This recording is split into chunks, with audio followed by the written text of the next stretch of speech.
Hai Champions, jumpa lagi dengan Mr. Kiki. Pada saat ini kita akan belajar tematik yaitu Pendidikan Pancasila dan Kewarganegaraan dengan judul Hak, Kewajiban, dan Tanggung Jawab sebagai Warga Masyarakat.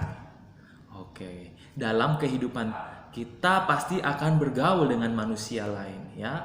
Jadi ketika kita hidup di rumah kita ataupun di mana saja, kita pasti hidup dalam sebuah komunitas masyarakat ya. Jadi ketika kita tinggal di rumah, kemudian di samping kanan kiri depan muka belakang rumah kita ada tetangga-tetangga, itu adalah masyarakat di lingkungan rumah kita. Oke, sekarang hak, kewajiban, dan tanggung jawab ya harus diterapkan, harus dilaksanakan dengan seimbang ya, sehingga akan membuat hidup menjadi harmonis ya.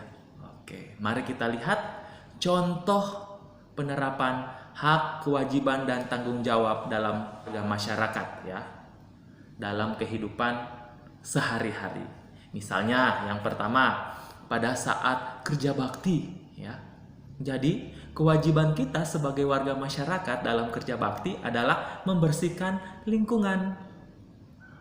Kita turut serta mengambil bagian, ikut bekerja sama dalam melakukan kegiatan membersihkan lingkungan di daerah atau di sekitar kompleks perumahan kita ataupun di daerah di sekitar lingkungan tempat kita tinggal ya, di rumah kita. Oke, lalu tanggung jawab yang harus kita lakukan di saat kerja bakti adalah membersihkan selokan misalnya, lalu mengumpulkan sampah-sampah yang berserakan, kemudian membersihkan lingkungan atau bagian-bagian wall atau dinding yang dicoret-coret itu, kemudian merapikan kembali peralatan kerja bakti, dan membuang tumpukan sampah yang sudah dikumpulkan tadi ke tempat sampah.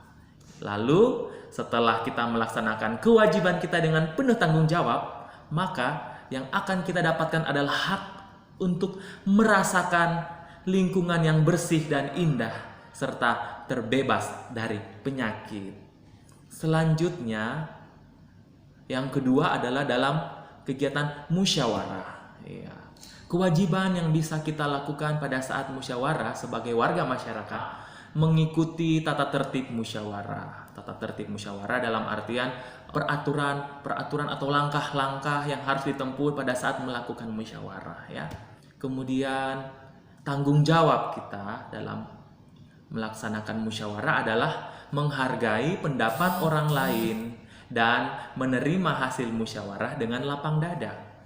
Ya, jadi dimaksudkan dengan menghargai pendapat orang lain adalah ketika dalam musyawarah ada orang lain yang sementara memberikan pendapatnya, kita harus mendengarkan apa yang disampaikan oleh orang itu, ya. Karena walaupun itu berbeda, walaupun pendapatnya berbeda dengan pendapat kita, tetapi kita harus tetap menghargai, ya. Ini adalah tanggung jawab sebagai warga masyarakat. Kita harus menghargai pendapat orang lain. Kemudian apabila dalam musyawarah telah ditemukan kata sepakat, ada hasil yang telah diperoleh dari musyawarah tadi, maka kita harus menghargai hasil musyawarah ya dengan penuh lapang dada.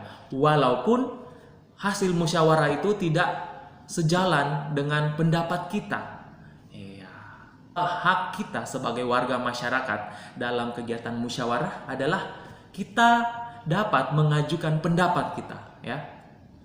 Kita bisa menyampaikan ide, gagasan, dan pendapat kita pada saat musyawarah. Oke, jadi semua warga masyarakat pada saat melakukan musyawarah mempunyai hak yang sama untuk mengajukan pendapat. Ya, jadi seperti itu ya materi kita pada hari ini dalam video pembelajaran ini mengenai hak, kewajiban, dan tanggung jawab sebagai warga masyarakat. Semoga video ini dapat bermanfaat bagi kalian ya. Terima kasih telah menyaksikan. Berilah komentar pada kolom komentar ya. Juga like dan subscribe-nya. Terima kasih telah menyaksikan. Sampai jumpa pada video-video pembelajaran selanjutnya. Thank you and God bless you. Bye.